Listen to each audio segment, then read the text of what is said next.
Silks శ్రీరస్తు శుభమస్తు sale ప్రతి 25,000 రూపాయల కొనుగోలుపై ఒక గోల్డ్ కాయిన్ ఉచితం.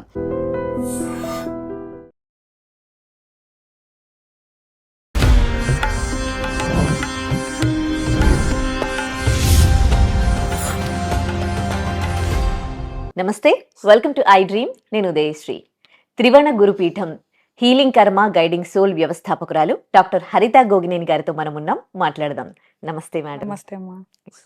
మన జీవితంలో జరుగుతున్న ప్రతి సంఘటన కూడా ఇది కర్మ ఫలితమా లేకపోతే దైవ సిద్ధాంతమా అండి?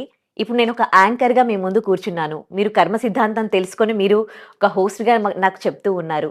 అంటే నా కర్మ ఫలితంగా నేను ఇవాళ ఈ జాబ్ చేస్తూ ఉన్నానా, లేకపోతే దేవుడు తలచాడు నాకు ఈ విధంగా రాశాడు కాబట్టి నేను ఇప్పుడు ఈ పొజిషన్లో ఉన్నానా? మీరైనా నేనైనా ఎవరైనా ప్రతిదానికి అయితే మాత్రం ఒక కనెక్షన్ అయితే ఉంటుంది శ్రీ. ఏది కూడా ఊరికైతే జరగవు, కంపల్సరిగా ఒక కనెక్షన్ అనేది ఉంటుంది. కొన్నిసార్లు కోఇన్సిడెంట్ కూడా కావచ్చు, అంటే యాదృచ్ఛికత కూడా కావచ్చు. అయితే కర్మ సిద్ధాంతం అనేది దైవం సృష్టించిన ఒక సిస్టమ్. అది దైవం కర్మ సిద్ధాంతాన్ని సృష్టించేశారు, అది మనం ఫాలో అవుతున్నాం. వెరీ సింపుల్, ఇదే హైరార్కీ. దైవం, కర్మ, మనిషి, ఇది ఒక సిస్టమ్ అనమాట. సో నువ్వు అన్నట్లు ఎందుకు నీతోనే నేను మాట్లాడుతున్నానంటే అది పర్పస్. అంటే నువ్వు నా నుంచి తెలుసుకోవాల్సింది ఏదైనా ఉండుండొచ్చు, ఇది నీ ద్వారా 10 మందికి వెళ్ళాలని రాసి ఉండుండొచ్చు. సో నీకు ఏదైతే తెలుసుకోవాలనుకుంటున్నావో లేదా 10 మంది తెలుసుకోవాలి అనుకునేది నీ ద్వారా అడిగించవచ్చు. సో వీటిలన్నిటికి కూడా ఒక మీనింగ్ఫుల్ రిలేషన్ ఉండొచ్చు, లేదా సింపుల్గా ఒక యాదృచ్ఛికంగా కూడా జరిగి ఉండొచ్చు. సో కంపల్సరిగా నేనైతే ప్రతిదానికి ఒక మీనింగ్ ఉంటుంది అని అయితే నేను నమ్ముతాను బేసికల్గా. ఓకే, ఇప్పుడు మనం ఏం మాట్లాడుతున్నాం, మనం చేసే పనులు కావచ్చు, ఏదైనా సరే మనం మాట్లాడే మాటలు కావచ్చు, మన కర్మను దానికి మనకు కర్మ ఉంటుందా దానివల్ల? ఉంటుంది కదా. ఇప్పుడు మరి యాక్చువల్గా ఏంటంటే మళ్ళీ ఇక్కడ ఒక ఇది ఏంటంటే ఇది ఒక పెద్ద లూప్ అని చెప్పాను కదా. మనం మాట్లాడే ఏదైతే ఇది ఉందో ఈ భాష కానీ ఆ పద్ధతి కానీ మనకి గ్రహాల నుంచి వస్తుంది. అంటే మన గ్రహాలు సపోజ్గా సెకండ్ హౌస్ స్పీచ్ రిప్రజెంట్ చేస్తుంది. ఆ రెండో ఇంటికి అధిపతి ఏ గ్రహం ఎలా ఉన్నారు అనే దాన్ని బట్టి మన మాట తీరు ఉంటుంది, మనం మాట్లాడేది ఉంటుంది. అంటే కొంతమంది దురుసుగా మాట్లాడతారు, కొంతమంది చెడు మాటలు మాట్లాడతారు, కొంతమంది బూతు మాటలు మాట్లాడతారు, కొంతమంది మంచి మాటలు మాట్లాడతారు, కొంతమంది ఓన్లీ దైవం గురించి మాట్లాడతారు, ఇప్పుడు కొంతమంది ధర్మం గురించి మాట్లాడతారు. ఇలా మాట్లాడేదానికి కూడా ఆల్రెడీ ఫిక్స్డ్ ప్రోగ్రామే. సో ఆ గ్రహం వాళ్ళతో అలాగా మాట్లాడిస్తుంది అనమాట. అది కూడా కర్మానుసారం వచ్చటం వల్లే జరుగుతుంది. ఇప్పుడు ఇక్కడ మనం కరెక్ట్ చేసుకోవాల్సింది ఏంటి? మంచిగా మాట్లాడే వాళ్ళు కరెక్ట్ చేసుకోవాల్సింది ఏం లేదు. మంచిగా మాట్లాడుతున్నారు కాబట్టి చెడుగా మాట్లాడేస్తారు కదా, వాళ్ళు కొంచెం ఆలోచించుకోవాలి. ఇది ఏదో చెడు కర్మ వల్ల నేను ఇట్లా మాట్లాడుతున్నా కాబట్టి ఈ కర్మ నుంచి నేను బయటికి రావాలి అని వాళ్ళు చెడుగా మాట్లాడటం సప్రెస్ చేసుకోవాలి. చెడు మాటలు వచ్చినప్పుడు కంపల్సరిగా షట్ డౌన్ చేసుకోవాలి వాళ్ళని వాళ్ళు. కొత్త కర్మను సృష్టించొద్దు. ఒకవేళ నీకు పాత కర్మ వల్ల నువ్వు ఇప్పుడు ఇలా మాట్లాడేదానికి నీ మైండ్ ప్రేరేపిస్తుంది కదా, కంట్రోల్ చేసుకోవాలి. అలా కంట్రోల్ చేసుకున్నప్పుడు చాలా పెద్ద అచీవ్మెంట్ ఒక మనిషికి. ఎందుకంటే ఆ కంట్రోల్ చేసుకునే పవర్ లేకే మనం ఈ లూప్లో కొట్టుమిట్టాడుతున్నాం. అది ఇక్కడ రావాలి. ఎప్పుడైతే ఇక్కడ కంట్రోల్ పవర్ వస్తుందో ఆ లూప్ని మనం బ్రేక్ చేయొచ్చు. ఇప్పుడు నేను అదే చెప్తున్నా, నేను కర్మని బ్రేక్ చేసే స్థాయికి నేను వచ్చాను అంటే నేను ప్రాక్టీస్ చేశాను, ఊరికే రాలేదు. సో అది కొన్ని సంవత్సరాలు బట్టి ఉండొచ్చు. అందుకే నేను చెప్పగలుగుతున్నాను, నేను చేసిందే చెప్తున్నా, మీరు చెయ్యగలిగిందే చెప్తున్నా.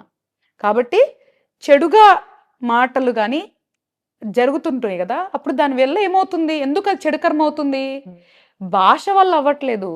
నువ్వు మాట్లాడటం వల్ల, నువ్వు దూషించడం వల్ల ఎదుట వ్యక్తి బాధపడుతున్నారు కదా. అక్కడ ఆత్మ, సోల్ ఎప్పుడైతే నీ వల్ల బాధపడుతుందో నీకు చెడు కర్మ తిరిగి వస్తుంది. కాబట్టి చెడు మాటలు మాట్లాడకూడదు. నువ్వు క్యాజువల్గా నీ ఫ్రెండ్స్తో నువ్వు సరదాగా బూతు మాటలు 100 మాట్లాడుకుంటావు, దానివల్ల నేను చెడు కర్మ వస్తే నేను చెప్పట్లా. నువ్వు నీ మాటల వల్ల ఎదుటి వాళ్ళకి బాధ కలిగింది అంటే నువ్వు చెడు కర్మని మళ్ళీ మొదలు పెట్టుకున్నావు అని అర్థం. కాబట్టి నువ్వు బాధ పెట్టేలాగా నీ మాట వస్తుంటే ఓకే, ఇది నాకున్న గ్రహం వస్తుంది. ఆ గ్రహం ఎందుకు అలా ఉంది? చెడు కర్మ వల్ల ఉంది. కాబట్టి నేను దూషించకూడదు, నాకు కోపం వచ్చినప్పుడు నేను మాట్లాడకూడదు, నన్ను నేను కంట్రోల్ చేసుకోవాలి అని చెప్పి మనల్ని మనం కంట్రోల్ చేసుకొని మనకి ఏదైతే వాళ్ళు ఏదైతే యొక్క ఆవేశము ఇవి లెవెల్స్ కామ్ డౌన్ చేసుకున్న తర్వాత మాట్లాడితే మంచిది. ఇది ఓవర్ నైట్లో అవ్వకపోయినా ప్రాక్టీస్ చేస్తే కంపల్సరిగా అవుతుంది. ఓకే.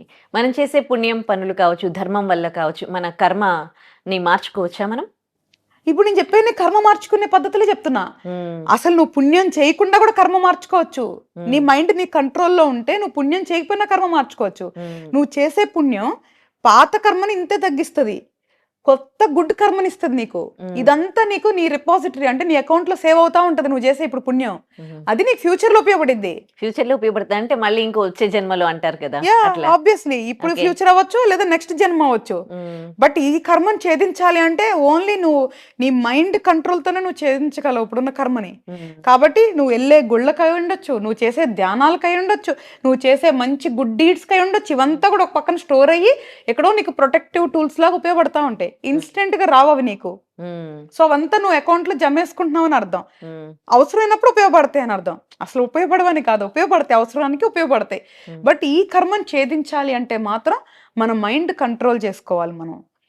దాని తర్వాత మంత్రాన్ని ప్రాక్టీస్ చేయాలి. సో మెడిటేషన్ ని ప్రాక్టీస్ చేయాలి. దీనివల్ల ఏంటి అంటే మన మైండ్ మనం ఎంతో కొంత ఒక కంట్రోల్గా తీసుకొని వచ్చి మనల్ని మనం మార్చుకోవాలి. మనల్ని మనం జయించామంటే కర్మని జయించడం ఈజీ. నాకు ఒక డౌట్ అండి ఈ జన్మల గురించి. గత జన్మలో చేసిన పాపాలు వల్లే మనకి ఈ జన్మలో మన కర్మ ఉంటుందని అంటారు, కానీ మనిషి జన్మ ఒకటేసారి అంటారు. అసలు నాకు ఇది కాన్సెప్ట్ కొంచెం అర్థం కాదు. ఎవరు చెప్పారా మనిషి జన్మ ఒకటే అని? ఒకటే అంటే ఎన్నో జన్మల తర్వాత 7 జన్మలు అని చెప్తారు, కొన్నిసార్లు వేరే జన్మలు అంటారు. జన్మలకి అంటారు, ఇవి అంటారు, కానీ ఎన్నో జన్మల తర్వాత మానవ జన్మ అనేది అంటే సైకిల్ పూర్తి చేసి వస్తుంది కదా.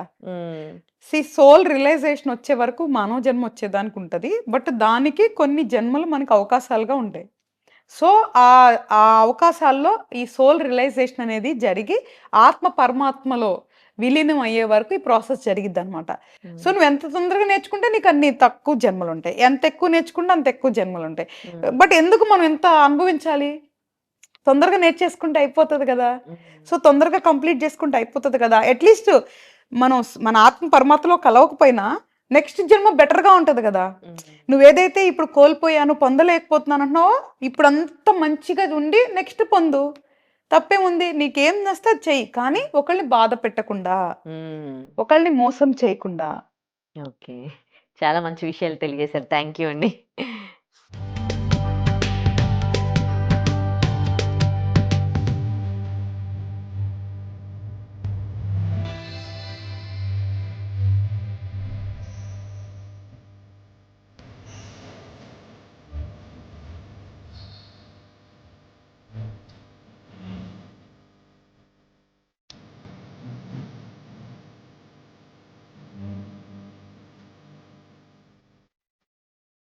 And for more videos, Please subscribe to iDream. Please subscribe to iDream. Please subscribe iDream. And please subscribe to iDream. For more videos, subscribe to iDream. please like, share, and subscribe to the channel. Congratulations, iDream. Subscribe to iDream. Subscribe to iDream. So subscribe to iDream Media. iDream ki iDream team అందరికి huge congratulations. Please subscribe iDream Media. Please subscribe to iDream. Subscribe iDream. Please subscribe to iDream. iDream అంటే నా కళల ఛానల్ను subscribe చేసుకున్న నోరు తిరుగుతలేదు, మీరైతే గంట గుర్తు కొట్టండి. For more such videos, please subscribe to iDream. Subscribe to iDream. Please subscribe to iDream. Please subscribe iDream Media. Please do subscribe to iDream. Please subscribe to iDream Media. For best entertainment and information, please subscribe iDream. And don't forget to subscribe to iDream.